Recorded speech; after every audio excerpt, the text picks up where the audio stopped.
Mẹ nó ở Trung Quốc thì chắc bây giờ mẹ nó ra đón nó đi sang Trung Quốc rồi chứ. Chắc cũng vậy, nhìn nó nói là chắc một tí hay là khi nào đấy thôi nó bỏ thế ạ. Ý nó thì chắc là mẹ nó gọi điện về cho nó rồi nó rủ thêm một đứa bạn đi nữa. Ý là nó rủ em đi ấy, em Ngô thì nó rủ em đi, xong là sang bên đấy rồi thì mẹ nó với nó mang đưa em đi bán, rồi mẹ nó chả đưa nó đi. Em cũng không biết nữa, nhưng mà chắc lần này không không dám tin nó nữa.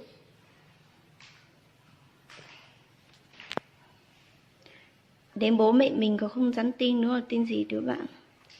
Đúng rồi, lần này là mình mới hiểu ra về bộ mặt thật của nó luôn. Hôm nay mình mới biết mặt thật của nó luôn. Như mọi người đã thấy rồi đấy, đứa em này của mình nhá. Đứa em này của mình là nó chơi với đứa bạn của nó, xong là bị đứa bạn của nó lừa. Bảo là đi làm nhưng mà đi làm gì mà đến tận Quảng Ninh. Đi làm Bắc Ninh nhưng mà lại đi đến tận Quảng Ninh cơ. Rồi còn tiền taxi, còn không đi xe khách nữa mà đi taxi nữa. Đi taxi rồi còn có người trả tiền hộ cho. Mà ăn cơm với chỗ ngủ thì lại có người sắp xếp cho.